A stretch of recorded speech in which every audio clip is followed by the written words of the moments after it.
Welcome to the Church of Mabus radio show. It's Friday night, live from Florida. It's 7:07 p.m. Central. Got Wham here with us tonight. Hi. We got Diego with us. Diego's going to say his whole name so everyone can find his book, and we'll be plugging his book a lot. But if you could, just one time, tell everyone your full name. Hi, everybody. Thank you for listening and watching us. My name is Diego de Oxossi. So it's an X in the middle of the word. I know it's very difficult to speak this in English. So Diego de Oxossi, Oxossi. And do you have a website that you want to go ahead and plug it and tell it? Yeah, everybody can find me in the social networks as Diego de Oxossi, DIEGODEOXOSSI, and my website, which is www.diegodeoxossi.com.br. And your And book is Sacred Leaves, a magical guide to Orisha Herbal Witchcraft. yeah, exactly. This is a dream coming true for me because all my writer career began with the first volume of this trilogy, and Llewellyn gave me this gift of taking the three original Portuguese books and making a whole edition, a large book which has all the lessons for Orisha's herbal witchcraft in it. And that's a pretty big thing to have a book through them. That's a good thing. That's great. That's a big thing for sure. Congratulations on that. We've been having a lot of their authors on. Before we get started, there's one thing I want to plug that you may be familiar with some of this stuff, Diego. I have a friend of mine, Howard G. Charing, and he's a medicine man, and he was going to come on the show, but I'm not sure. He's in Romania, so the time zones were too weird. But I just want to plug this one thing he put out, and then we'll get started. The Amazonian Angel Oracle, working with angels, divas, and plant spirits, and it's inspired by Pablo Amaringa, Amaringo. Have you seen his paintings before? Like Yeah, I've seen it. ayahuasca. The whole deck is uh is based on his paintings. I have a book of his paintings too, but I know he passed. But the whole book is the Amazonian Angel Oracle. Now, is the Amazon near you, or is that far away? No, it's very far away. I guess we are about 6 or 8 hours traveling. Okay. And it, you make incense. I've been burning this. I've used it up. Oh, you got I'm them. burning one right now. I love it. It's good stuff. They sent me one with the book, and Great. I like it a lot. Where can people get your incense? Well, they can get our instances on amazon.com.br, Amazon Brazil, but I know they ship worldwide. And also in my website, they're all available. We have 8 different scents, 8 different rituals. They're all made with essential oils and bath florals. So they are not all, sorry, they're magical and therapeutical at the same time. It's amazing. And I'm You very happy that you got them. Thank you. How do you make them? Do you have like a company make them, or do you make them? So that would be No, a actually, we have a company making them. I just follow the manufacturing steps, and I went there and I've seen they doing all the manufacturing process. But we got very large in the last year. We are now distributing for the whole country and worldwide. So there's no way I can put them on handmade. let's say, like I saw a video not too long ago. Someone was saying if you're trying to get rid of negative spirits or something that's bothersome, that you shouldn't probably use white sage, that it like seals it or something weird. And they said use frankincense or Palo Alto. And I don't know how true that is, but in your experience, is that true? Yeah, actually, not you shouldn't use only sage, nor only frankincense, nor only I forgot the other herb you told. Sorry, Palo Alto, maybe. palo. Yeah, because yeah, they will serve the purpose of cleansing the space, but they are not going to put something in the void of that negativity. So that's the one of the secrets of working with Orisha's Herbal Witchcraft is that if you want to take some energy away, if you want to send some energy away, you gotta be conscious of what you're going to call in to fill that void, and that's the thing. You can use sage, but you must use one or two other herbs to summon the prosperity or the love or the harmony or the balance that you want to fill up. And what is an Orisha? I've heard that term before. I could have sworn with maybe like African voodoo and stuff like that. I mean, is that what it's? Is that some of the roots of it? What is it? Well, sorry. The Orisha is the general name that we give to all the African gods and goddesses. So the Orishas are actually the forces of nature and the forces of life that we give a proper name and a human figure so that it's easier to worship them and to talk about and to invoke them and to work with. But Orishas are the force or the yeah, I guess force is the best word. For example, we have an Orisha called Eshu, which is the god of movement, the god of communication, the god of exchanging, the god of lie and truth. So all these forces, not when I say forces of nature, I'm not only referring to the water, the mountains, the food, the seeds, but I'm referring also to these subtle energies that we deal in daily life. So we have a God that rules communication. If we're able to do what we're doing now, talking from miles away and spreading the word for all over the world, this is the power of Eshu coming through. This is the force of Orisha Eshu coming through. If we have the ability to build to use tools to build buildings, to build machines, to construct anything, or to advance in progress in machinery and technology or something like this. This is the power of Orisha Ogun coming through. He is the god of war. He is the god of technology. So everything in life is ruled by an Orisha, male or female. And of course, we have those orishas that are related to natural elements. So we have Oshun, which is the goddess of love, the goddess of fertility, the goddess of love, and rules all waters of the world. So all the rivers, all the waterfalls, and so on. We basically in Africa, there were more than 700 different orishas. Each family had its personal orishas that they worshipped before slavery process. Each region, each country in Africa, each smallest city and each hugest city, they have a few orishas they worship. They have some orishas family they worship.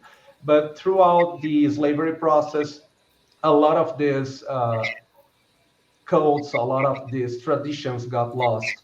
And when the enslaved Africans came to Americas, they needed to re-identify themselves from different African regions, from different languages, from different countries, by understanding which forces of nature, which in Portuguese the word would be which power they worship as the power of communication, the power of life, the power of transformation, the power of lie, actually, because lying is also having power. If you lie and you convince someone with this, you have power over them. So all these powers needed to be identified and grouped in just a few orishas that could be worshipped in Americas.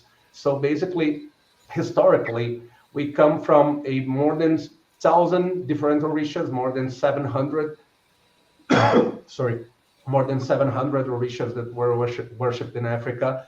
And we basically have 16 to 20 different orishas known in all Americas. But these 20 orishas, these 16 to 20 gods and goddesses, they basically group all forces of life between them. Who would be considered the trickster? We talk about coyote on here a lot, and stuff. Which one would that be considered? Ishu, the god of communication. He is the trickster. Yeah. Is that a spider And or is it something else? sorry? Is it like a spider? I know there's one that's like a spider, but is that what does this shoe look like visually? Can we say everything here? Can we use every words here? Because Except F. actually, F probably not Except the F. F word. Yeah, Except the not F the word. F yeah, because one. because actually Ishu is represented by a phallus. That's the figure Okay, that's that okay. represents him. Yeah. I'm a Capricorn. That's Pan. He's Lots of phallus. he's the Capricorn dude. Yep, the goat man. But Something that like that's this. cool. Is it? I know there's one that's a spider though, isn't there? Is there one that's considered like a spider? Actually, I don't know any of them that is considered a spider, but there are a few that are considered snakes. So Cool, cool. yeah, we I'm have. getting that from those Neil Gaiman American Gods book, and there was a show with Ian McShane and all that, with the Mm, with all the gods get together and weirdness. It's pretty yeah, good. But yeah, there's yeah. one I've that seen that I've the seen the African TV American guy series. is a the spider. I forget, I and really I Nazi or something like that. Oh no, that's an Egyptian god. Okay, They're of course they're also African, but they are not Orishas. They are Egyptian gods. Yeah. okay, cool, cool, cool, nice. And let's see. Well, when it comes to, I've had some people do some clearings lately from where I'm at because there's been some, I don't know, stressful. I've had some blood pressure stuff, uh, anxiety, and a person from far away did a clearing and said that they removed some things several times, and every time they say they do something, they bring up some kind of demonic entities that they've removed in different houses. Now, I don't know what those things are, but I've been trying to raise my vibrations and trying to deal with this blood pressure stuff without taking the blood pressure medicine because it's terrible. And yes, it hurts the phallus in so many different ways, in a bad way. It'll put you out of commission. But when it comes to blood pressure and things like that, is there any herbal stuff that comes to mind that might help something like that? Actually, this is a very sensitive point of talking about herbs because, uh, yeah, there are a few herbs that can be used to decrease blood pressure or to increase them in the other way around. But actually, health issues can be treated and can be cured by herbal treatments, but all these treatments should be noticed and guided by a physician. That's the sensitive point. Yes. I know a few herbal herbs that can do that, yeah, but I don't think we should not even a herbal tea or a herbal compress or something like this. If we're talking about health issues, we shouldn't use anything without a physician's or a medic guidance. I Of course, understand. we need to understand if this blood pressure is caused by anxiety, for example, and if we're talking about high blood pressure being caused by peaks of anxiety, where is this anxiety coming from? Because instead of saying, "Oh, Jeffrey, you should take some this or their herbal tea as a medicine, as a physical medicine," we should probably look for the causes of this anxiety and create some herbal baths and some incenses or some fumigations or some magical ritual with herbs that can ease you down, that can put you in a in a easier frequency that would slow down the anxiety and will how can I say this, will well drop your blood pressure down, something like this. You got to be careful with the weed with it too. You get the wrong kind, you can be in a lot Yeah. more trouble for sure. And well, one of the big reasons we do this show, and I know I've told my personal story a billion times, to where I'm even tired of telling it. But it's because when I was younger, I had testicular cancer when I was 17, and then I had to go through chemo. I lost one in the war, and it was testicular cancer at a young age. And then I was healed from that, and then a few years later, my dad passed away, and I started to have paranormal experiences, metaphysical experiences, from seeing beings of light with my naked eye, completely sober. I've seen them not completely sober, partying in two different ways, but seen them completely sober leave my house as if they'd been in my house and flew out to the heavens. And I wasn't even on tobacco then. And then there's been other times where I've done psychedelics and seen them and things like that. But I started to have also things in the sky that were strange. And friends will be like, "You're attracting them here." And I saw some different types of beings that were, you know, weird and different. And, Wham's had a lot of experiences as well. But that's what led to doing this show, because at first, when that kind of stuff happens to you, you can go crazy. Like you don't know what the heck's happening to you. And I actually was having trouble getting interviews at one point when I first started, because nobody knew who I was. And I said a prayer and had some things in the sky that I call red fireflies, like energy that were red. That was weird. I don't know what it was, but it's like they knew I saw it. And then the next thing you know, I started getting interviews with people who were big time UFO people. A lot of them are passed away now, like Stanton Friedman, nuclear physicist, just like people I'd seen in documentaries in my younger years. The next thing you know, I'm interviewing these people. It was like it was connected to that weird sighting, and it gave me luck or something to find these people and interview them and be more open. And a lot of this is about raising consciousness. And I believe just doing a show like this, raises consciousness. And I know you talk about consciousness in your book, and we'll get into Yeah. that. But for me, it was kind of like a shamanic death, going through testicular cancer, losing one, which really sucks, a testicle, and then your dad passing away. It was a lot, and I think it opened my senses. But one thing I want to talk about, and we'll get into consciousness more, what were some of the things that led you down this path that started everything? Was there catalyst? What started your walk with all this? Well, you know that I've been participating in a few interviews now due to the Secret Leaves book and the Black Magic book that I that was released a few months ago. And every time they ask me, it's tricky to say that all my spiritual and religious path began when I was 2 years old. And that's very weird to say because I was born with a kidney disease that until nowadays is incurable. I had, I don't know the right word in English, but in any way, I was born with this kidney disease, and from 2 years old to 7 years old, I suffered a lot with water restriction. I couldn't drink anything. Actually, there were a few years in early childhood that my mom says that the doctor told her, well, the whole amount of water he can drink in a day is a cup of water for the whole day. So she says that I used to cry a lot because I was thirsty, and she needed to give me water in a spoon so that cup of water lasts for the whole day. And that's how severe this disease was when I was a child. And my grandma and my mother, my sorry, I'm lost in myself in translation. My grandmother and my godmother, yeah, I found the word.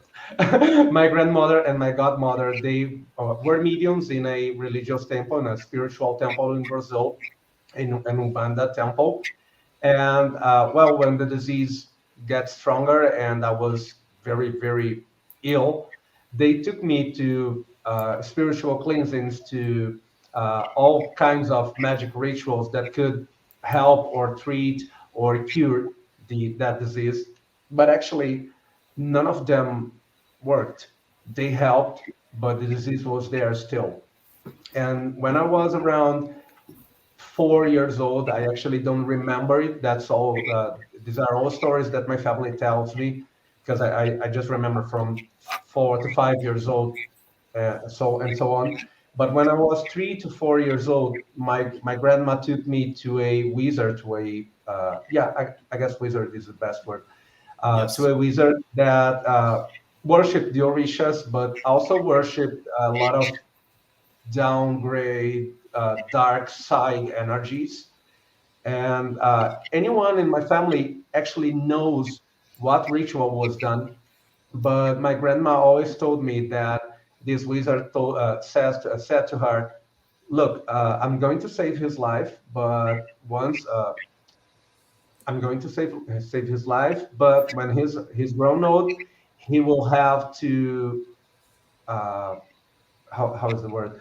He will have to rescue all this mission. He will have to fulfill a spiritual pact, a spiritual bond that is going to be done now, so that his life isn't take." And actually, the doctor said to my mom that I wasn't going to last from 7 years old. And this ritual was done when I was 3 to 4. Life went on. I was on and off the hospital, on and off medication, on and off treatments. And this is something I remember as it was today. I was 7 years old, so basically the year I was supposed to die. And I went to the hospital with my mom for the routine treatments and checkups and everything like that. I was at the hospital, I guess, every week. So this time I was 7 years old, and as I said, I can remember this as it was today. I was in the doctor's office, and she came from a well, she came from the door on the office with a lot of papers in her hand, and she looked at my mom and she said, "Mom, I really don't know what happened, but the disease is gone. There is no cure, there is no treatment, there is nothing that science can explain, but the disease disappeared. And he doesn't need any medicines from now on. He doesn't need any treatments." I was waiting for a kidney transplant, and well, he doesn't need anything like that. And that happened in the year I was supposed to die, with 7 years old. From then on, all my childhood and all my teenage years, they were all devoted to learning and studying and practicing every kind of magic traditions that I could find. When I was 12 years old, I was practicing Kalima, I was practicing Wicca, I was eager for some some magic that could explain that what happened to me a few years later, a few years earlier. And as I said, my grandmother and my mother-in-law, they were all this time mediums in a Brazilian spiritual temple, an Umbanda temple, and that's when I felt this click per se. I was basically called to.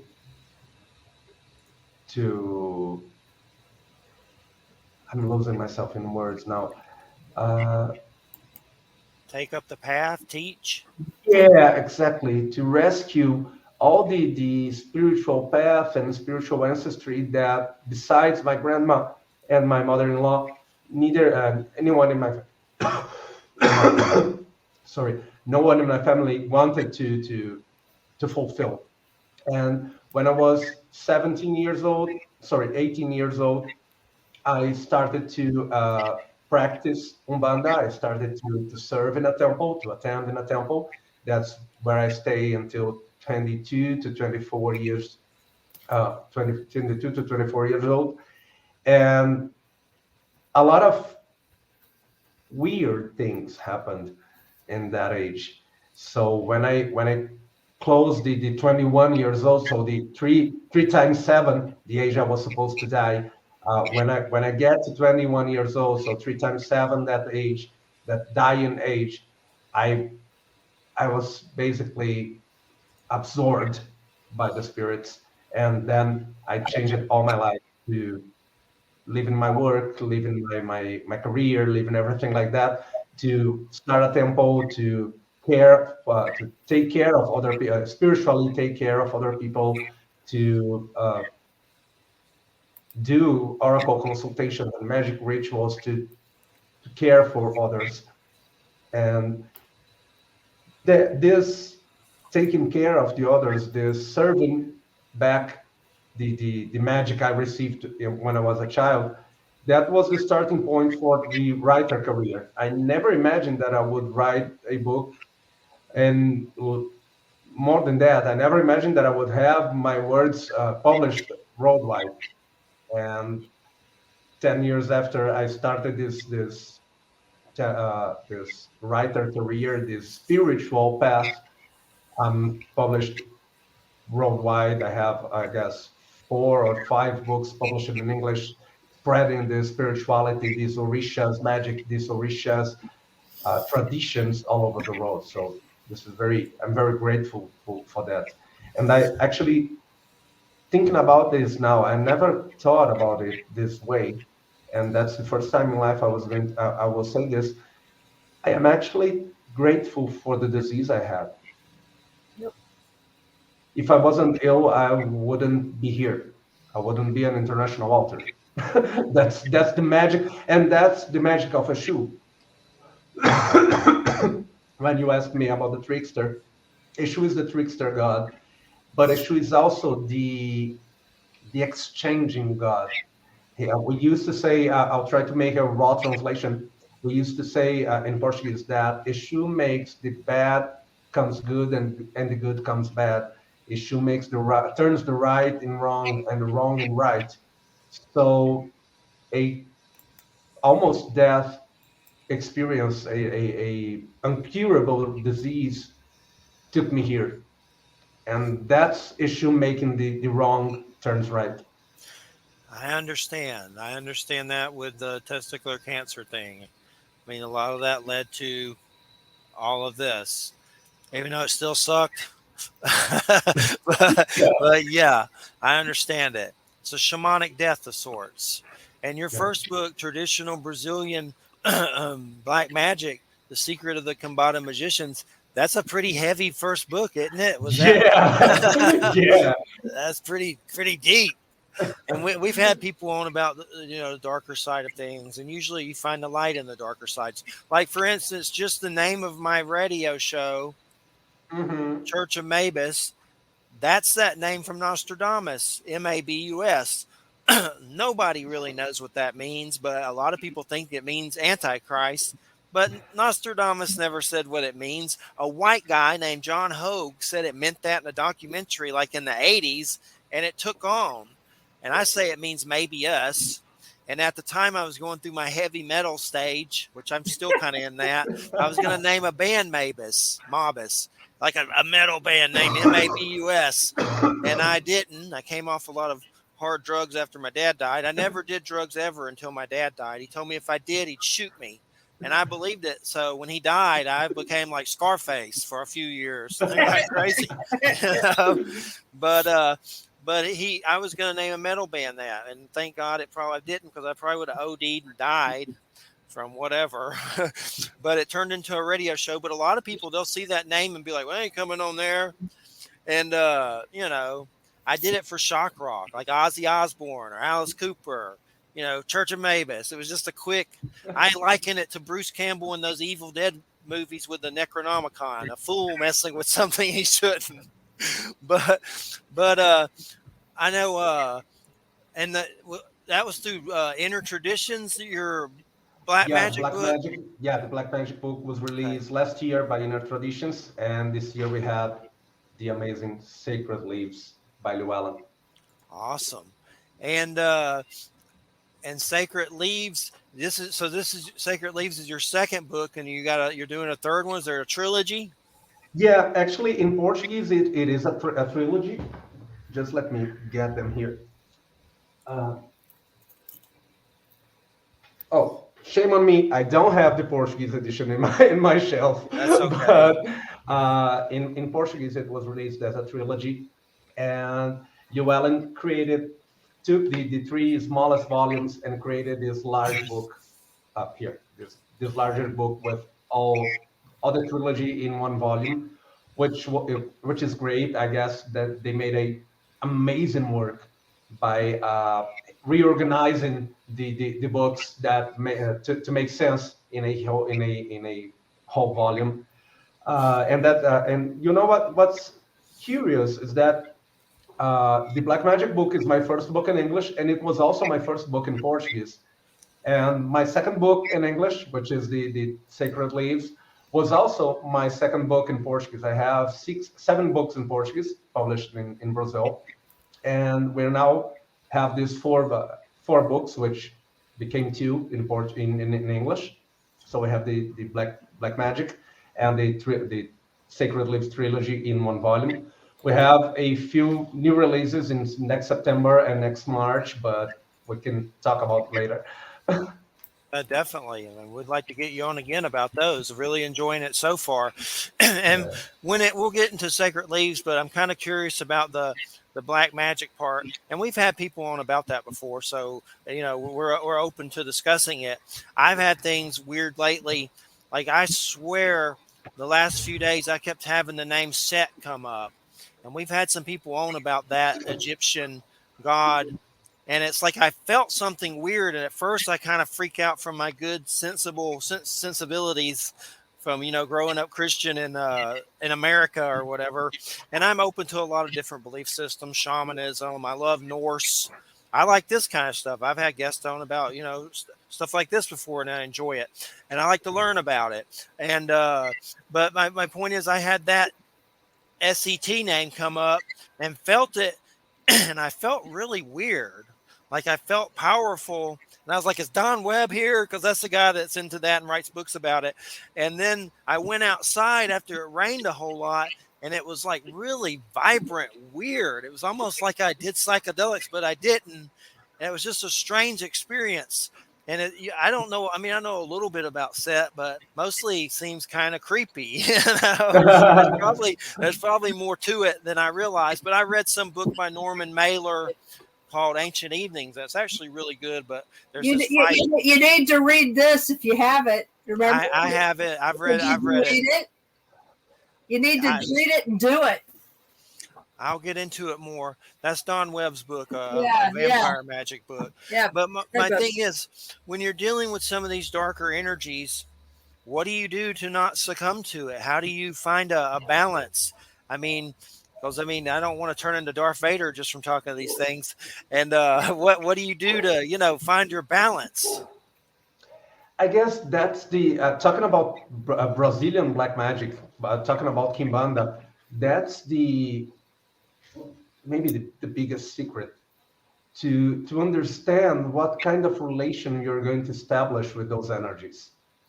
Just like in Orisha's traditions, just like in Candomblé, which is the Orisha tradition I'm initiated to, we understand that actually in Orisha's traditions, in African traditions, we believe and we understand that we are all sons and daughters of one of those nature powers we call Orishas. So this is a symbolic and magical ancestry that we rescue in the initiation process in the Orisha's initiation process. And we have literally we have a seed of this Orisha planted inside of us. So we plant in the initiation, in the Orisha's initiation process, we plant a seed inside of us that must be nurtured and cared for so that we become Orishas. I plant a God inside of me so that I can become a God. That's the kind of relation that we establish in the African traditions, in the Orisha's traditions. When we're talking about Kimbanda, when we're talking about black magic, we must understand that we are creating a best fellow, best friend, long life term companion with the spirits we worship. And this is a uh, maybe the biggest difference of African traditions to black magic traditions. In Brazilian black magic traditions, we worship spirits. So they were once they were alive, just like us, they basically they were all dead in some tragical ways or some mystical ways, and they can be summoned and summoned to work to magical work along with us. So it's a partnership. And to answer your question objectively, I believe that's the secret to not succumb to this darker, to this low vibrance energies. We are not, we cannot force them to do anything. We cannot command something we don't see, and we don't have any kind of authority over them. But we also cannot be ruled or governed or commanded by a spirit, by someone who, besides being dead, is just like us. We are spirits embodied. They are spirits embodied. That's the only difference. So the only kind of relationship that can be built with these energies and that can be healthy to work with is a partnership. In Brazil, we used to say that Eshu, we have the same name of the African god for one of these spirits. They're different energies, but they have the same name. So we used to say that Eshu, the spirit Eshu, takes care of those who takes care of Eshu. You know what I mean? So this spirits, these Eshu spirits will take care of me, will bring me joy, will bring me love, will bring me prosperity, will bring me health, will bring me everything that I want and everything that I need at the time that I take care of them, that I worship them. So it's an exchange of energies. That's the secret of not succumbing to them. An issue. How do you take care of him? By like offerings, things like that? Yeah, there are a few common offerings that we can do with foods and seeds and grains and everything like this. But actually, the basis of taking care of Eshu, of worshiping Eshu and Pombagira, which are the two kind of spirits we worship in Kimbanda, is animal sacrifice. So they are fed by animal blood, and this is the partnership that I was talking about. We feed those spirits with blood, but we eat the meat, and we share that life that is taken in sacrifice. So I take care of him by serving the blood, and he takes care of me by magically working when I eat that sacred meat that was offered to him. Okay, it's definitely fascinating. And when it comes to dealing with some of these spirits and orishas, does UFO stuff ever come up? Like, do you have like maybe something in the sky or something that may be No, considered? no, actually not. We the two traditions I work with and that I'm initiated to, we deal with earthy energies. So orishas are the stone, the thunder, the fire, the waters. The orishas are those natural elements, and the Kimbanda spirits are basically this is the spirits. So that there is no UFO relation. I actually don't know anything about UFOs. Even though How Brazil has lots of them, but that's okay. Yeah, I just know that there are some of them over there, but I've never seen and I never studied anything. That's all right. I was just wondering if any of the spirits ever kind of came across like that, like a sky kind of weird energy or something. I'm looking at pictures of Ishu. It's pretty trippy. He has like some kind of flute in his hand. It looks like a. I don't know if it's a musical instrument or something in one picture. I'm just looking at the different statues of him and everything, and just trying to learn. And and some of them, it seems like he's got something in his hands. Do you know what that is? Like I see something in his hands on a lot of the statues. I guess that the most known images they have some I don't know the right word in English, some forks, some tridents, Okay. or some knives. they used to carry those weapons, as we call. It's definitely interesting. It kind of looks like a vase. Maybe it's a beard. Does he have a beard? Yeah, Maybe. yeah, yeah. It can be a beer because they drink a lot. Yeah, Yeah, but there's. for example, when the issue I'm initiated to, when he embodies me and he comes to work, he basically drinks 10, 15, 20 beers in 2 hours, something like this. Wow. Yeah, yeah. I bet you And pee a lot afterwards. Sorry, I one. bet you pee a lot after. Yeah, yeah, yeah. And you know that this is something that is very curious and magical about the spirits worshiping the spirits work, because when Eshu or Pombagira embodies a medium and initiated, they drink a lot. They drink, as I said, 10, 15, 20 bottles of beer, of whiskey, or vodka, or something like this. And when the session, when the magic ritual is done, and they embodied us, of course we pee a lot because the liquid is inside our body, but we don't feel any. Intoxication? Yeah, exactly. When the spirit goes off, we are absolutely sober and, well, normal again, regular and normal again, and yeah, we pee a lot. Yeah, yeah. I can imagine. so let's say you're having a day where you feel kind of low energy or like you don't feel that great. Do you do anything to boost yourself? Is there some kind of ritual you might do to help yourself? I usually do some herbal rituals, either with the incenses or with herbal bath.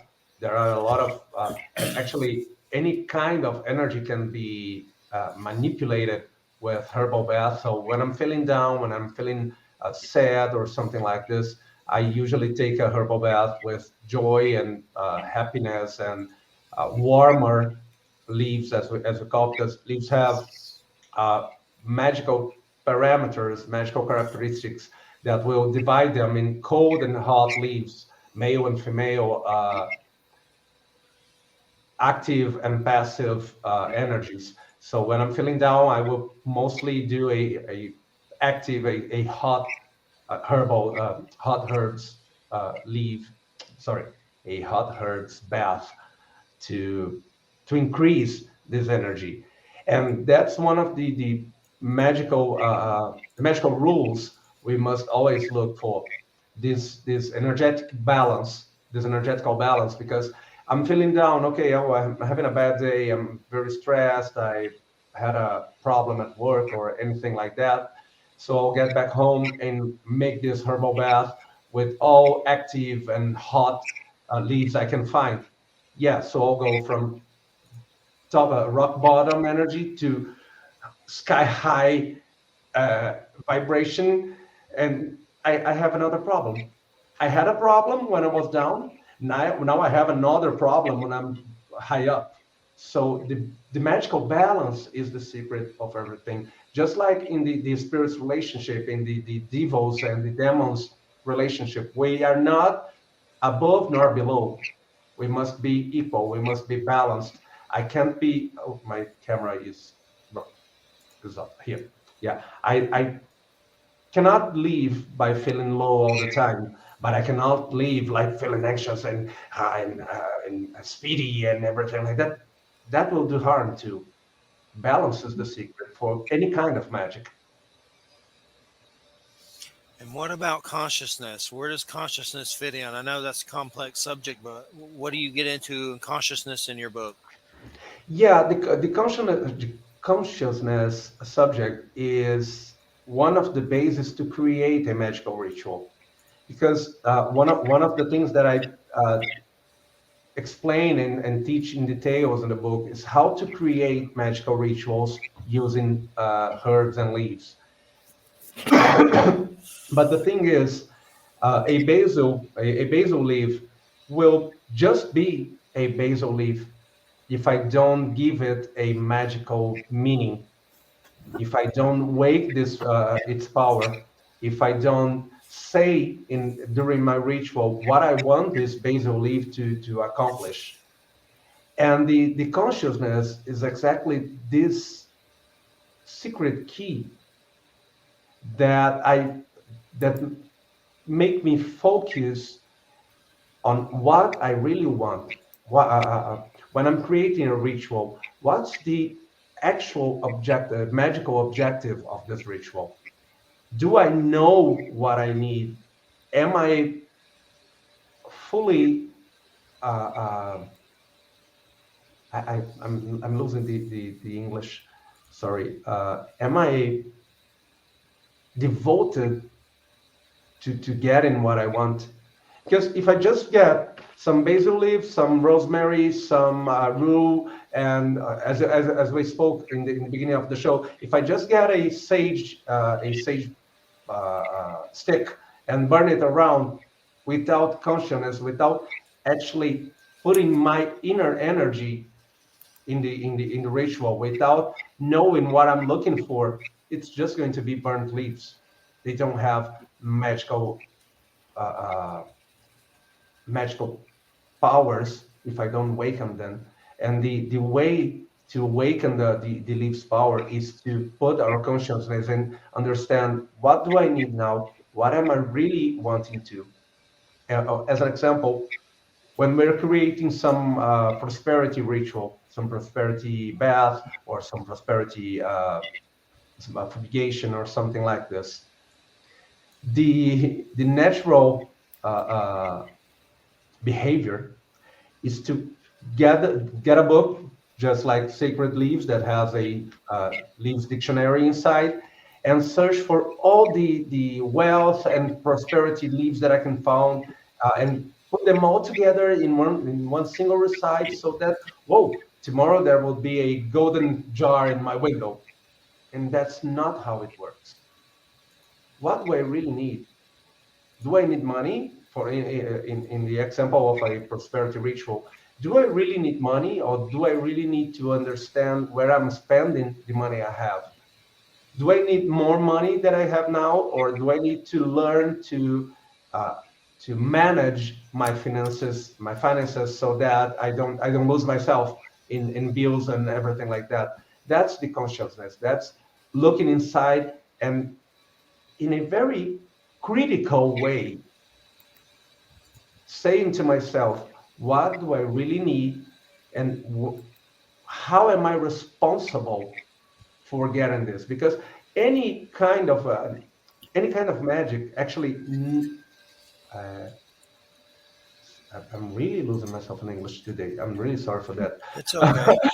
There is no magical ritual in any magical tradition in the world that will miraculously make things appear. So there is no magical tradition in the world that you do a prosperity ritual and you get rich in the other day. If you don't wake up early, if you don't work hard, if you don't look for the things you need to look for, prosperity won't come. And there is no Orisha, nor leaf, nor spirit, nor demon, nor nothing that can make it happen. But of course, when we put magic to work along with us, to work in our favor, and we fulfill our our responsibility in life, magic makes things easier. Magic makes nicer opportunities to come. Magic makes a huge number, a bigger number of clients to come to my store. Magic makes a salary increase. That's what magic does. Magic doesn't create what's not there, and magic doesn't give us what we are not consciously and responsibly taken care of. Magic is no substitute for work. Exactly. Yeah. Exactly. Yeah. Hard work and for hard work. Absolutely. I mean, to me, it's like magic is a process. It's not even so much that magic does it. It's that at a certain point, magic just is. Magic just is what the world is. It's like the world, your life can be, you can have you'll have hard things happen. You'll have good things happen, but whatever happens, it's magical in some way, and so, but you have to be willing to do the work. I mean, I think people think that magic is like a pill or a slot machine, Yeah. like God is like a slot machine, it's like, Yeah, exactly. and it doesn't have to be magic. It can be mainstream religion, I mean, people all the time, are I mean, I feel like God must, people must drive God crazy, or Jesus crazy, the constantly asking for things and just expecting, the deity to go, just pop it out. Yeah. That's the thing. That's the thing. It's like, no. It's like God is not a vending machine, it's not. And That's not the way these things well, get. this is But something that I speak a lot in the book about the. I just let me check the translated word of, I guess it's gift. The just a little. Uh,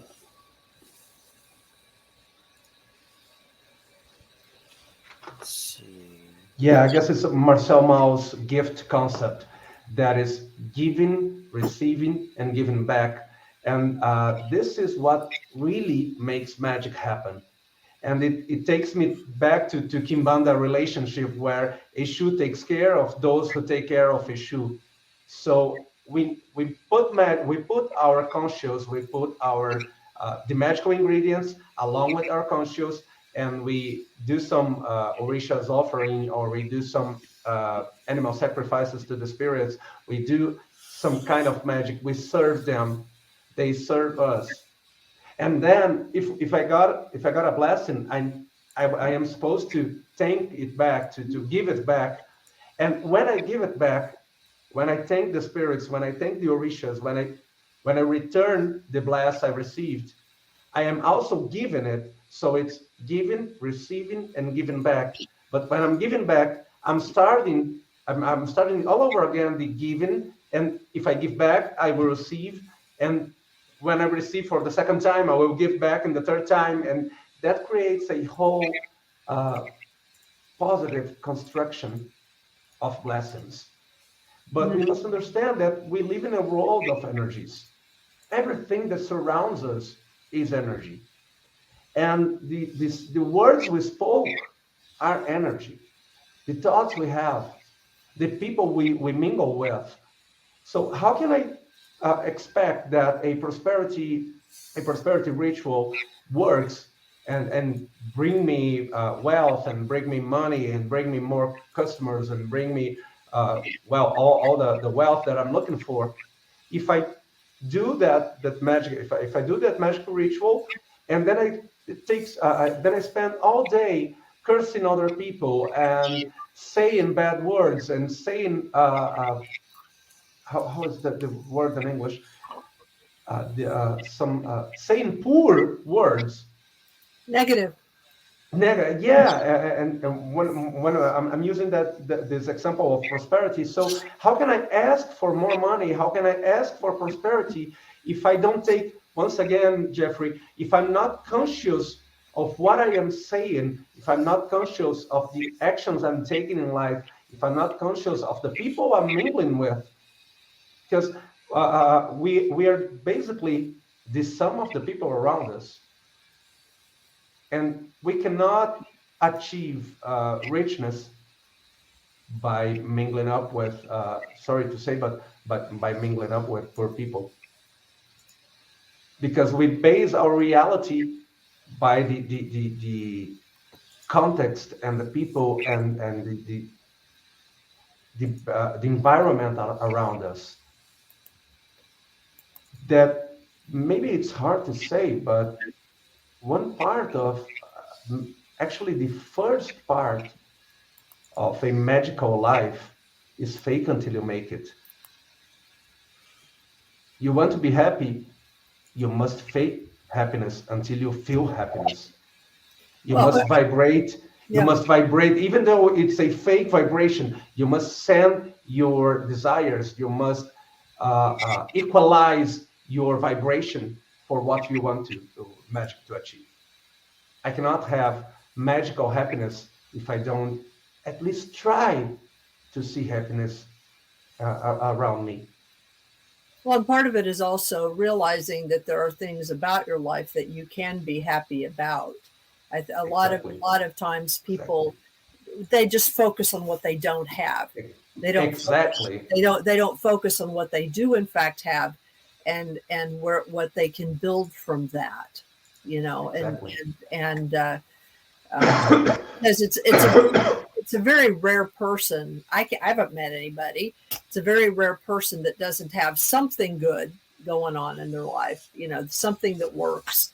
And so, if you know, in my life, if I focus on what works, on what I'm doing well, and then begin the process of understanding that and applying it to other areas, Mm-hmm. you know, Mm-hmm. then that's kind of where you can begin to spread that out. It takes time though. It depends on how you've Yeah. been raised.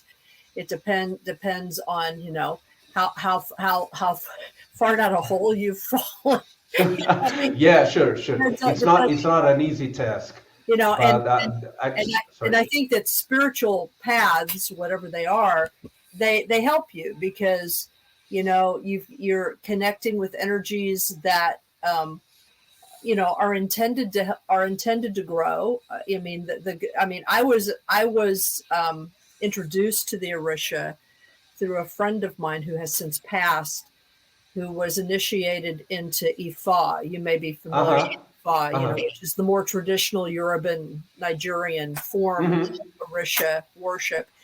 And she was a person who she had been initiated up to the point, and her special gift was, I mean, other than healing, she was a healer, herbalist too, but her special gift was that she could read other people's orishas, and in if you know, so she could tell you who your orishas Mm-hmm. were, Mm-hmm. and and at least the branch of Ifa that she was in, that she was initiated in, you had your principal Orisha and then a warrior Orisha. Some people had a Exactly. warrior, you know, they Yeah. had. Yeah. So she read mine, so I know what mine are, but I'm not an initiate.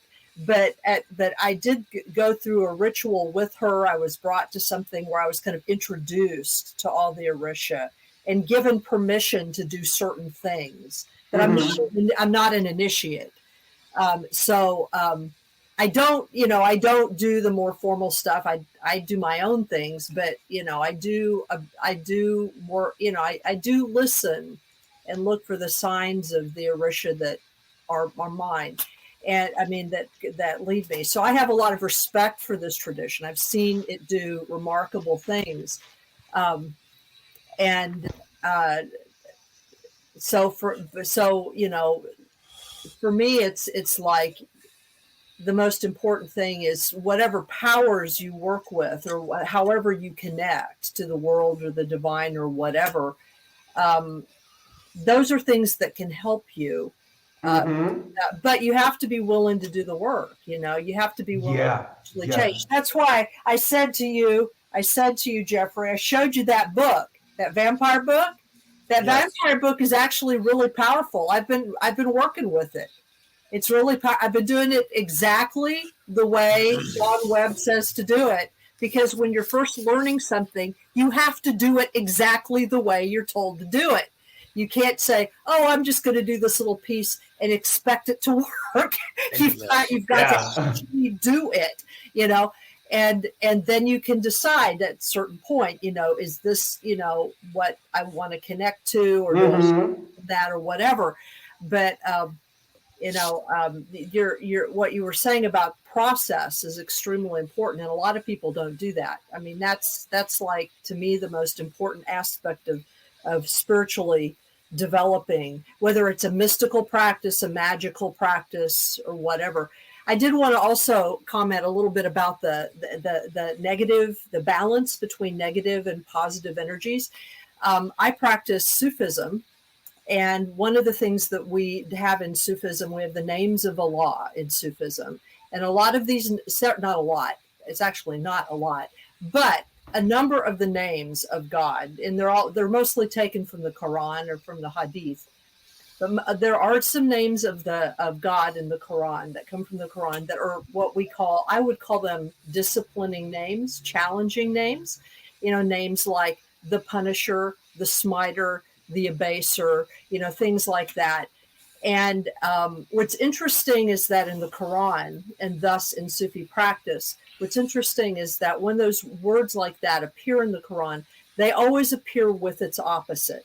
So you always have the crusher, and then you have with it a name of Allah that is that is the opposite of the crusher, that modifies that, or the constrictor and the expander. And then there's often, at least in the tradition, a third name that influences those two. And the reason why this is important is in the world, in the physical world, we experience the divine, aspects of the divine, as being negative in human terms. So that there'll be times we'll experience the divine crushing us, or we'll have an experience of punishment. It's not that God is really punishing you, but something has come up, and you're experiencing that. And we have these things in us too, so there are times when, if you're feeling, if something unjust, truly unjust has been done to you, you're going to experience that unfairness, and that's real, and you want justice. And, if you're egoistically minded, and you don't have that balance, well, you may become, or maybe, a psychopath, and just sort of and that's the thing about taking conscious. Okay, something unfair happened to me. I'm gonna feel bad for a few minutes or days or something like this. But what am I going to do with this? Will I live my whole life looking for revenge? Exactly. Exactly. And that's going to the dark side, to the bad side of the thing. And I cannot look for happiness. I cannot create happiness magic, prosperity magic, good magic, if I live my whole life looking for revenge for those who did me unfair. Right, and we know people like that, Yeah, exactly. People like that, and in fact, at least in the United States, I don't know how it is in Brazil, but at least in the United States, there's a whole chunk of our culture that encourages people to feel that resentment, that encourages people to feel that sense of being gypped, and unfortunately, what that does is it just creates more poverty. It creates more of a sense of scarcity. Because people actually grab, they want more, and they feel like they're being more and more is taken for them. So you have these two names of God, and you're supposed to say them together, in order to both confirm that there is this experience, this difficult experience, but to look at that difficult experience as a way of focus and discipline. Not that you follow it, not that you invoke it, not that you point it at anybody like a fanatic will, but that you come to understand what that experience is in you.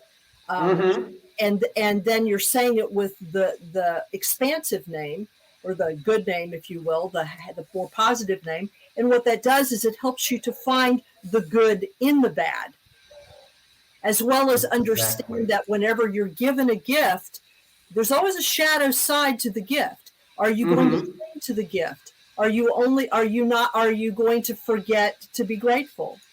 Because people do tend to, like, when stuff is crappy, they want that stuff to go away. But when stuff is good, they can't let it go.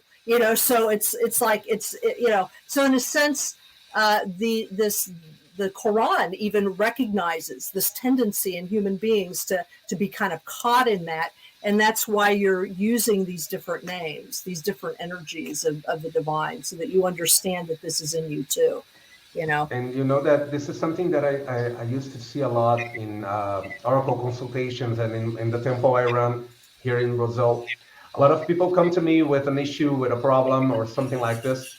And okay, we understand what the problem causes are through the Oracle, and we perform all the magic rituals needed to fix that. And a few of those people months later or years later come back to me with the same complaint. Hmm. Oh, I've done the rituals, things got a little better, then get all bad again. And if you look to those people's life, that it's exactly what you said. When something bad happened to them, oh, it's the God's fault. It's God's responsibility.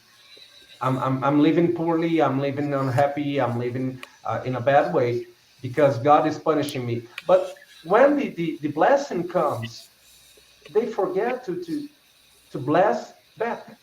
They Right. forget to give thanks back, and that breaks the cycle. Well, That right. breaks the gift cycle. Well, the energy doesn't move through. The energy's got to move. Exactly. It's got to move through. Exactly. It gets stuck.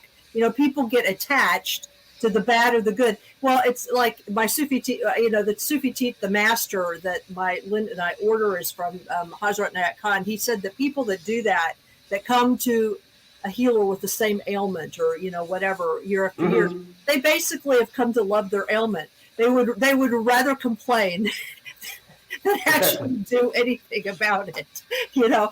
And there's nothing much you can do with people except say bless you. You have created your reality. There it is, you know. and that's the thing. They create. We all create our own reality.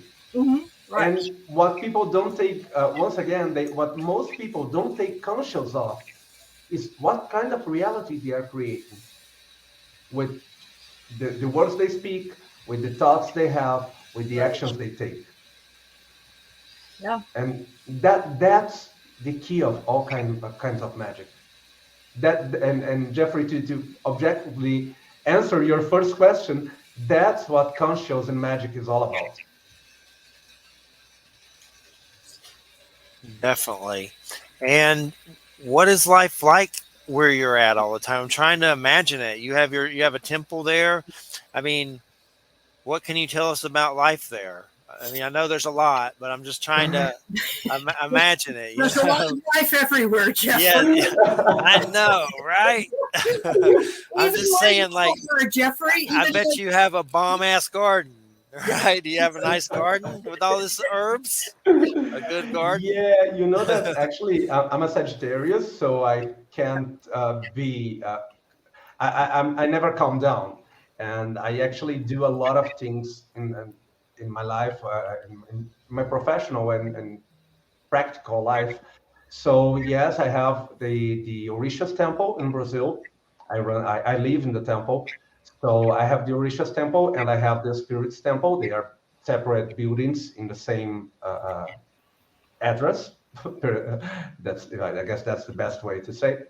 So I run the Spirits Temple. I run the Orisha's Temple. I run a publishing house that published my books and other authors' books in Brazil, talking about spirituality, talking about Orisha's magic, talking about Kimbanda, and we have now 40 to 45 books published in my company. And well, I have a the Incensus brand that now get countrywide spread, and I have a shop running in São Paulo. And what else? So I do the publishing work, I do the writing work, I do the magical work, and the businessman work. So life is very good, but life is very rush. I live in a rush, and that's something that I'm trying to take conscious of. What kind of life am I building to myself? Because a few months ago, me and my husband we have a chit chat, and he says, Diego, did you realize that you were actually not living? You are creating a huge successful company for MBS, for Mind, Body, and Soul books in Brazil. Okay, that's great. You are taking care of a lot of people in the spiritual temples you run. Okay, that's great. But what are you doing to yourself? How is you taking care of yourself? What kind of pleasure are you giving yourself? And this is something now trying to, Mhm. once I'm conscious about, I'm trying to get in balance. So the spiritual temples, for example, we are uh, how is the word? We are,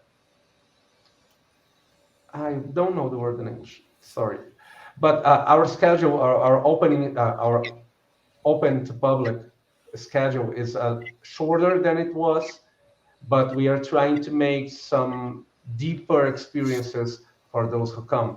So we You're modifying your schedule. yeah, You're exactly. trying to condense your schedule a little bit. Instead of doing a lot of smallest rituals all along the year. You're trying to do fewer, more meaningful things. Exactly, Okay. exactly.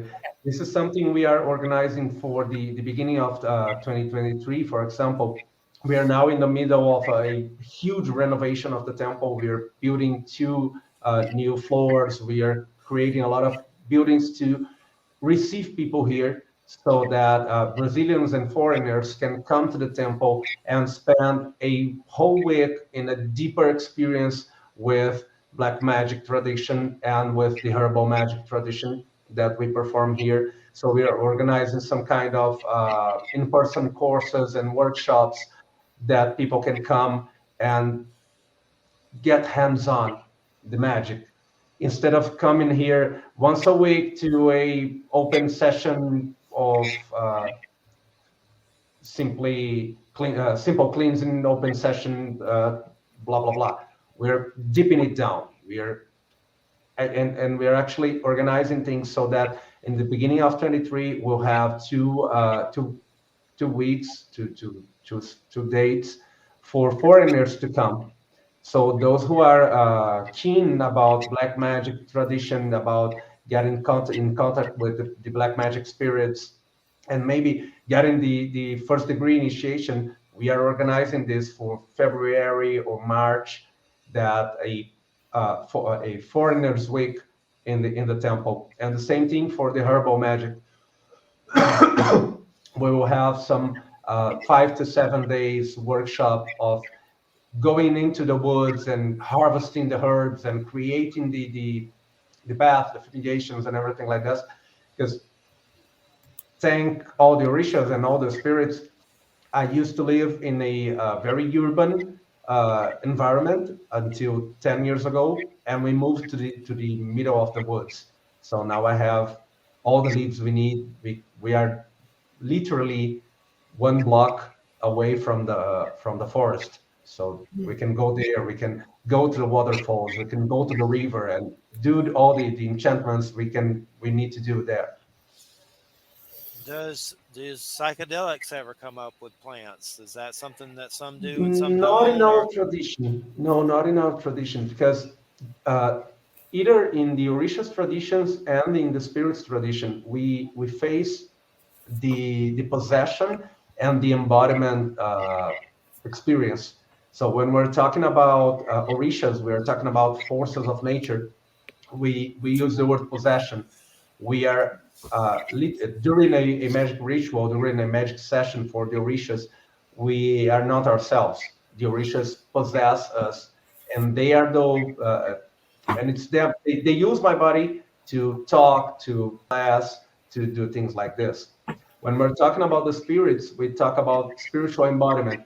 So the Orisha come inside out, and the spirit is a outside in process that embodies and speaks and eats and smoke and do all things a living person would do during the session. But the whole point is either the orishas or the spirits, they take my my consciousness. They take my consciousness is the right word, isn't it?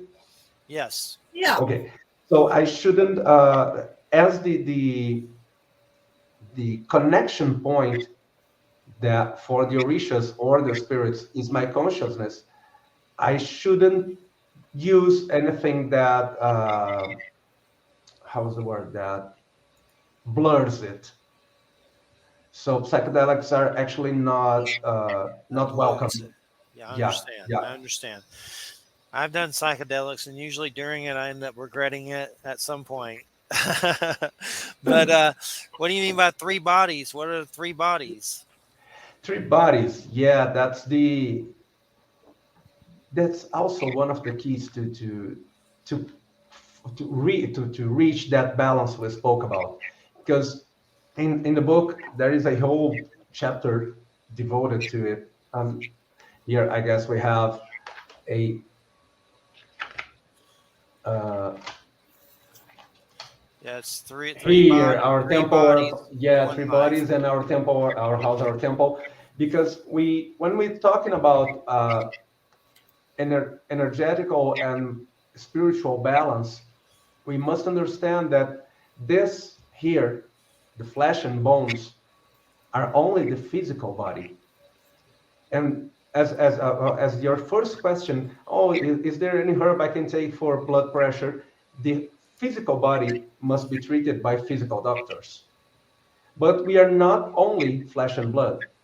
We have our mind, we have our thoughts, we have our psychological issues, we have all that is in the mental body, as I say in the book.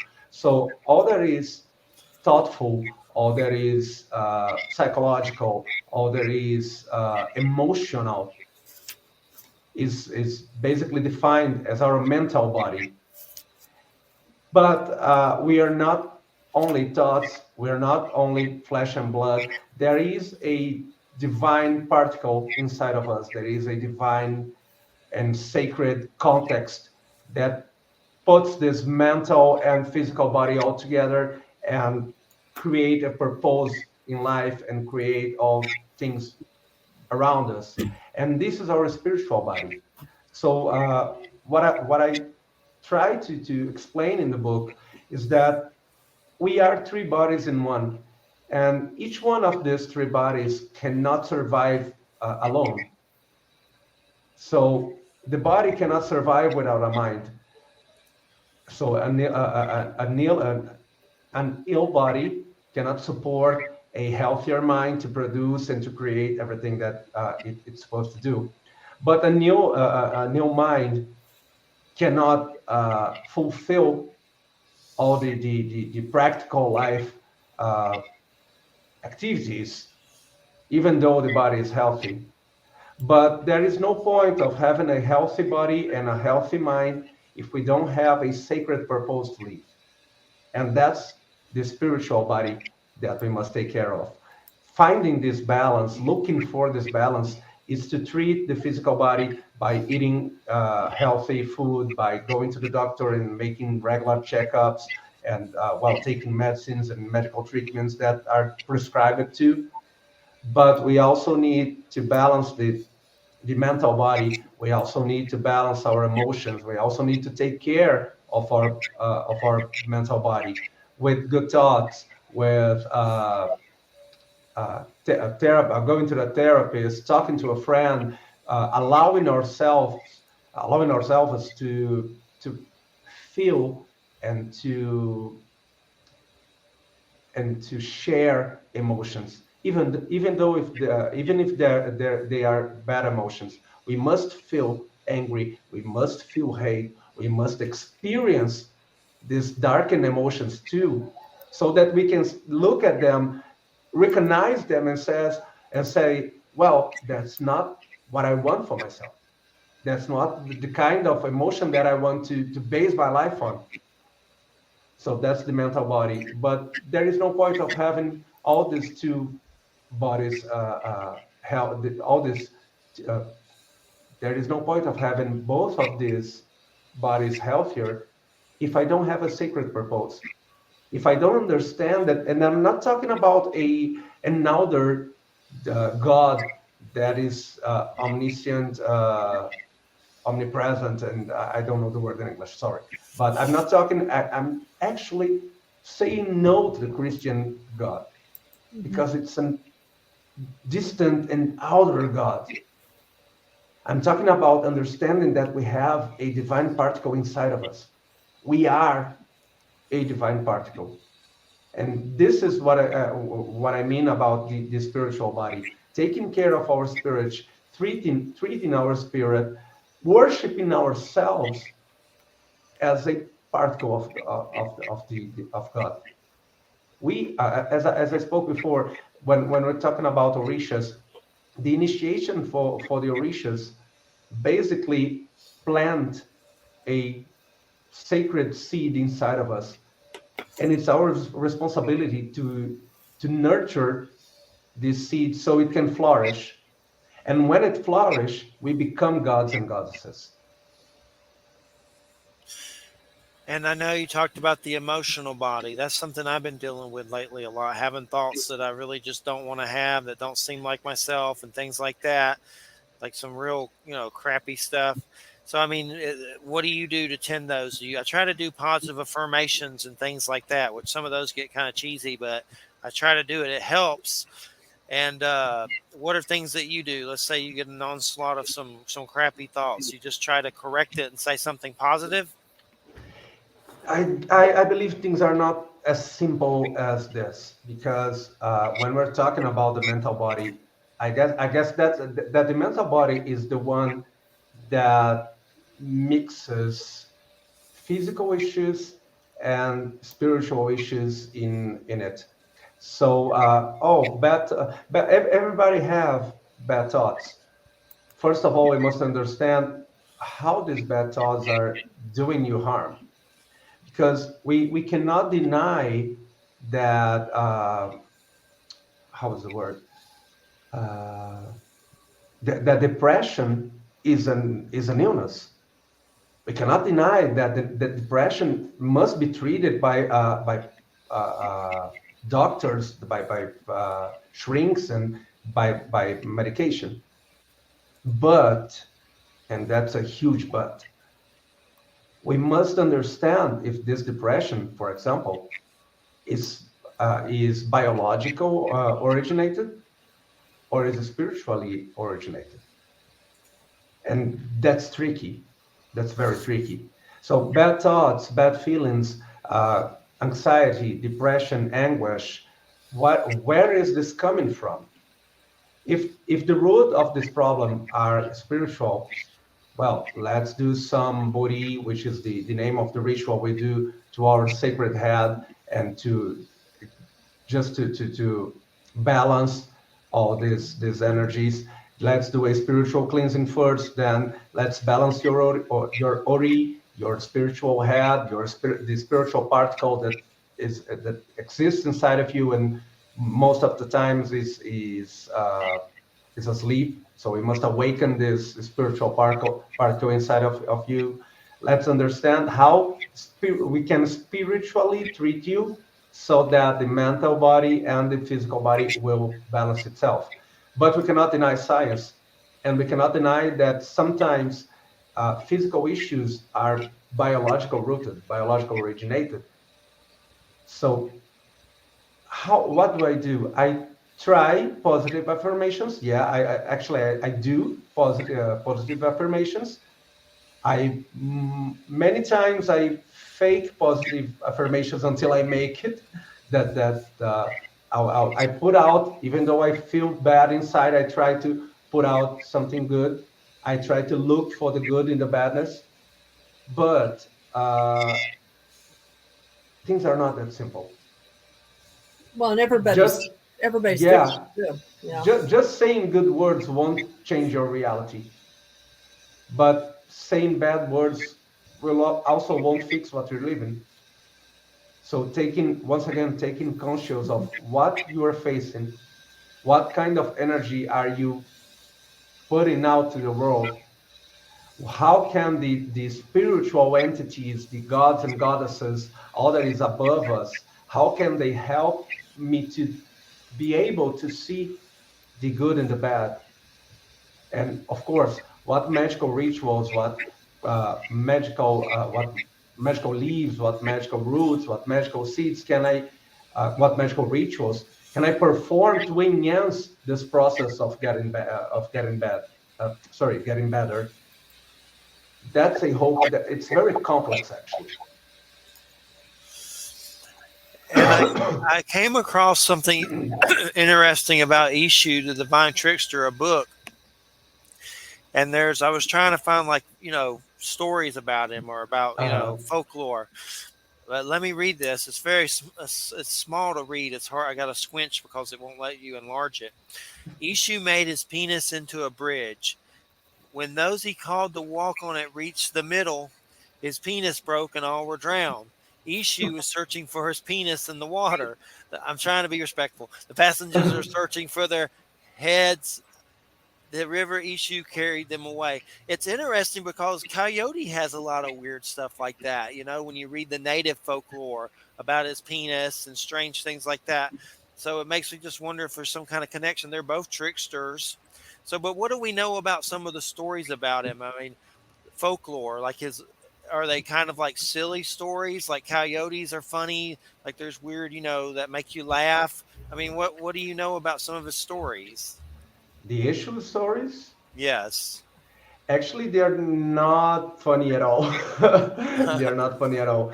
All the traditional stories that we have about Ishu and all other Orishas, they are most of them are scary because they try to humanize the gods and the African gods and goddesses, and this is tricky because when we humanize the sacred, we must understand that those gods and goddesses, they are not saints, they are not immaculate. So all Orishas felt love, felt anger, felt anguish, went to war, killed, but also saved, cured, healed. And when we humanize our gods, we understand that we must face our darkened side. So the traditional stories, almost all of them, tries to bring these life lessons in some harder way. So, for example, we have a traditional myth of Eshu that says that two best friends that used to work in harvesting in the farms. Uh, every day one of the rules of Shu is that when you woke up you must praise him, you must say good morning and thank him before going to work. So that were these two friends that every day fulfill this ritual and have a good harvesting, a wealthy harvesting. But there was a day that they wake up and they were in a rush because they wake up later, and they didn't praise the shoe before going to work. And they went to the farms for harvesting, and the shoe were a shoe went after them. So to ask for the praising that was missing. And when a shoe gets to the fields of the harvesting fields, he is wearing a hat just like this, that is half red and half black, and he puts himself in the exact middle line between the fields, between the fields where the friends were harvesting, in a way that one of the friends could only see the black side of the hat, and the other friend could only see the red side of the hat. And they start to fight and to argue. Oh, have you seen the black hat issue there? No, it wasn't black. I have seen the red hat issue there. No, it was black. It was hat, and they start uh, to discuss, to argue about which of them is right on this discussion, on this arguing. And the shoe is laughing as the trickster. He is laughing. Oh, I am both things. I am the black hat and I am the red hat. And you are fighting for nonsense. You are fighting for being right in something that you were actually wrong because you forgot to worship me. You forgot to say thank for me before going to work. And the struggle gets so hard. One friend kills the original story. One friend kills another, and and they are all, and the one that killed the other is absorbed by a how is the word? He kills the friend, and there is a forgot the word. Sorry. Well, there is some natural phenomenon that Earth opens up and swallows the friend that killed the other, and both of them ends up dying. Earthquake. Earthquake, yeah, thank you. There is an earthquake that opens up the ground, and the friend that killed the other is swallowed by the earth, and the ship goes away laughing. Oh, that's the price you pay if you forgot to follow the God's rules. So these are very hard stories, but if you look deeper on it, they teach a lot of lessons. What's the point of fighting for who's right and who's wrong? What's the point of looking to life one side only? What's the importance of fulfilling the God's laws and the God's rituals so that we can have a long life and a happier life? If we don't do it, she goes to find us, and in this harder story, one kills another and the earth kills the other. So no, they're not funny stories. Definitely. And when it comes to prayers and blessings, let's say you do a prayer. Is there a certain way that you do the prayer? I'm sure it's a lot different than Christianity. What would be an example? There are some traditional praise in Yoruba language that we used to do during the Orisha's rituals and the Orisha sessions. But one thing that is amazing, and I actually have a chapter dedicated to it in Sacred Leaves book, is that in Orisha's magic, everything that we say, everything that we sing, every word that is spoken is sacred. And as we humanize our gods, there is no, oh, now I'm going to take a moment to pray, this Christian praying moment. As we humanize our gods and we have they rooted inside of us, we actually talk with them. The way we usually pray is by going to just let me see if I can show it here. This Okay. thing here, this shells here, this is an Orisha. It's called Ajé Shalunga. Is the Orisha of financial wealth. So why is it here? It's not a scenario for the life today. It's actually in my working office.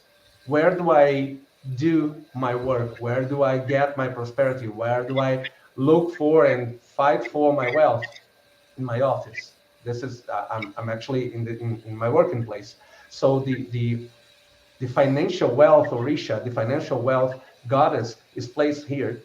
And when I'm dealing with some clients, with some customers, when I'm writing a book, when I'm dealing with distributors, when I'm working, a lot of times I'm in the computer here, and I'm speaking with Ajay, and I'm asking her, bring me close that deal for me, help me closing that deal. I'm actually saying what I want, and this is the best way of praying for the Orishas. There is no praying moment because every word we speak can be transformed in a sacred word. But of course, there are uh, there are some traditional songs, traditional enchantments that when doing some traditional rituals, which it is exactly the point that I show in the book. You don't need to be initiated to use the Orisha's herbal witchcraft. You don't need to know Yoruba to create enchantments. You can create enchantments in your own language. But of course, there are a few that we practice in the religion. So, for example, when we're talking about herbs, every herb, every leaf has its own enchantment. It has its own African enchantment. So let me think of an example. I'm not good singing, but I'll give it a try here. If I want to enchant a cotton leaf, a cotton leaf, just let me remember the cotton sing. I'll try to sing this in Yoruba. Tani bobo chito bunwo, oni bo misakweje. This is a Yoruba enchantment to awaken the leaf power. Just like, let me think of another one. Tani shonile tete komateu, tani shonile eran komarau. This is the singing enchantment that we sing when we are going to sacrifice a goat, for example. We must feed him with a sacred leaf. He eats this leaf, and then the act of the goat eating the leaf we offer to him, we believe it's the goat accepting to give his own life in sacrifice. So we must offer the leaf for the goat to eat, but we actually must sing this to say that this leaf is a sacred way of the meat to become not a how I don't know the differentiation in English. Respectful, respectful. Yeah, exactly. In Portuguese, will have the sacrifice word and the slaughter word. Maybe I guess that they are in Portuguese. They are very similar words, but they have this slight difference of context. When one of those are sacralized, and the other one is just a slaughtering, just as we have in the meat shop, something like this. What would I do if I said something like a prayer to Ishu, like for vitality or to feel better? And then how would you repay that? You would do an offering, like maybe burn incense, or what would someone do that just don't know a lot about it, you know? Actually, praying and making offerings, I understand they are very different things. Praying with, especially with the shoe, which is which creates that best friend relationship we spoke about earlier. The praying to Yeshu is actually a chit chat, and I speak to my Yeshu every time of the day. But that's not an offering. That's not giving something. That's relating. That's strengthening the relationship, strengthening the bond between me, the believer, and the Shu, the believed. When we're talking about rituals, and then I understand that we have the gift, the gift cycle, give, receive, give it back. It all starts with, for example, oh, I want to do a health health ritual. I want to do a love ritual. The first thing I need to do is not the magical ritual itself. The first thing I need to do is an offering, is a gift. I don't know other word in English for it, but I must first praise the Orishas. I must first uh, gift the spirits without asking anything. Just like, oh, hi, I like you. Here's a gift for you. Just like we do to a friend, no strings attached. And by doing this first gift, we will perceive the blessing. We will perceive, we will feel better. We will uh, see things changing, even though for a slight way. So we give the gift, we receive it back, and then we will thank the Eshu or the Orishas. Then we can do an offering, well, a bigger offering for thanking and asking. And then we'll be blessed. And then we do again an offering, and we create this repetition cycle. Did I answer your question? Yes, you sure did. Thank you. And we got about 9 minutes. And I know you said it was cold there. I for some reason I just never pictured it getting cold there, which is foolish, I'm sure. But how cold is it there? How cold does it get, like temperature wise? Now we are about 12, no, sorry, 18 Celsius degrees. It's not that cold actually, but at night, now it's 10:47 p.m. In 2 hours, it's going to be very cold, like 8 Celsius degrees. Especially where I live. I live in the middle of the woods, so I live in the shore of a river and in the middle of the woods. So I get all the humidity of this forest around me. It will surely get 5 or 8 Celsius degrees. Does it ever snow there?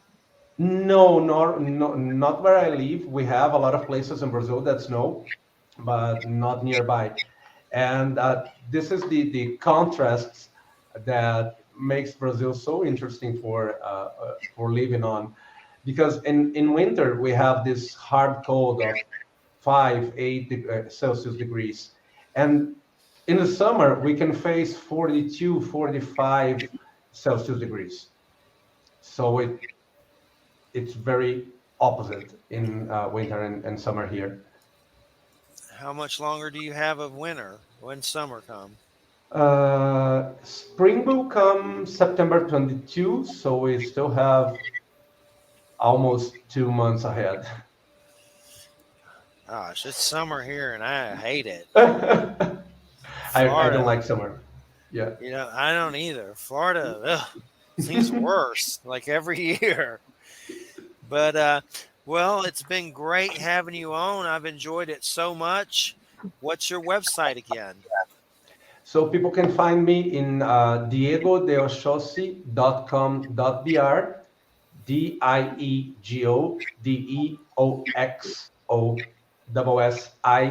DIEGODEOXOSSI.com.br, and all over the social networks and Instagram and Facebook and YouTube as Diego de Oxossi.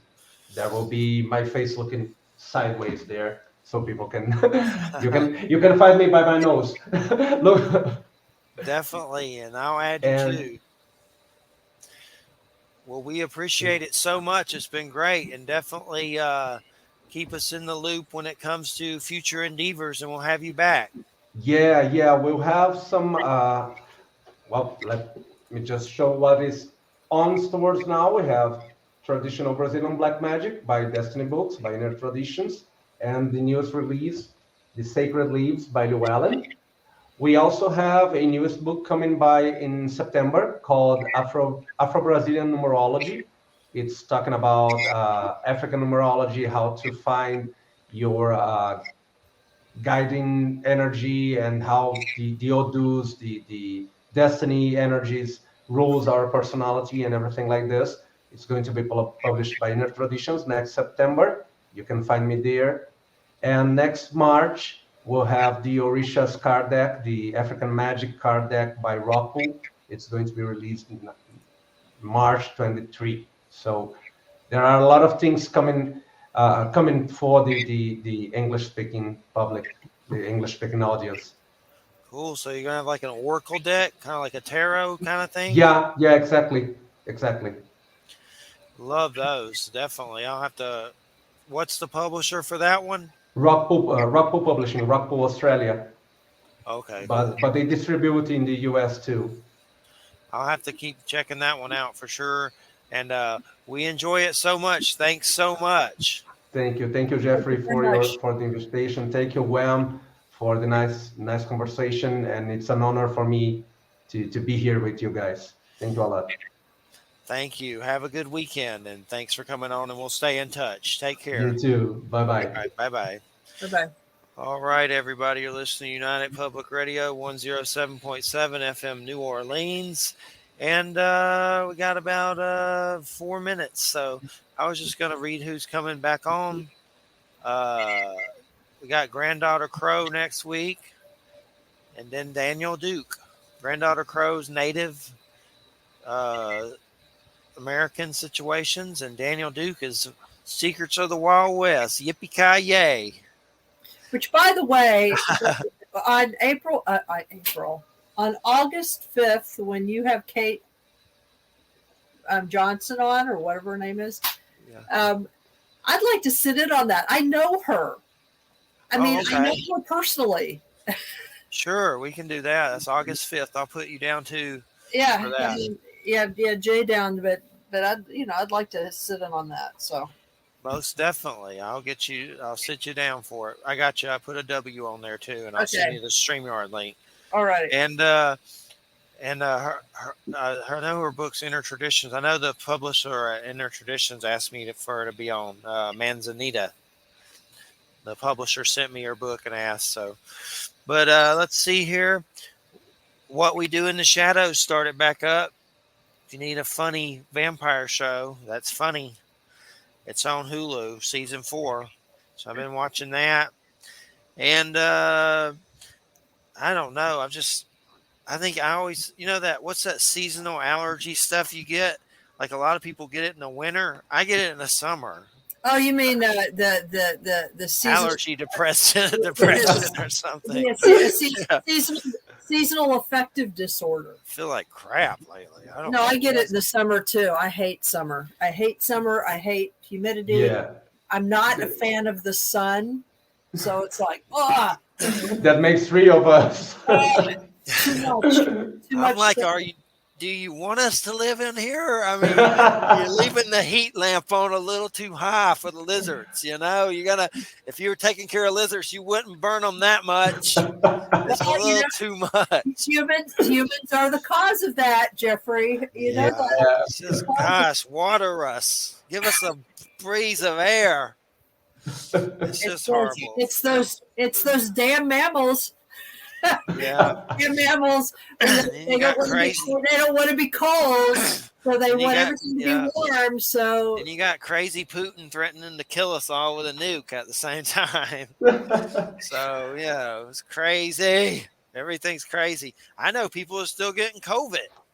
Oh, I do too. I have 2 friends who just tested. In fact, I couldn't do my boxing this week because my boxing teacher, my trainer, it tested positive, and he was like, gosh, it's crazy. He comes up from Manhattan. I mean, because he has family here and stuff, so he comes up from Manhattan, and he texted me and he said, I'm not coming up because I tested positive, and said I don't have any symptoms, but so yeah. Crazy. All right. Well, thanks so much, Diego. Thanks, Wham. Thank you, Jeffrey. Thank you, Wham. Have a good one. Thanks, everybody. Good night. Thanks for listening. Bye. Bye-bye. Bye-bye. Good night. Let's see.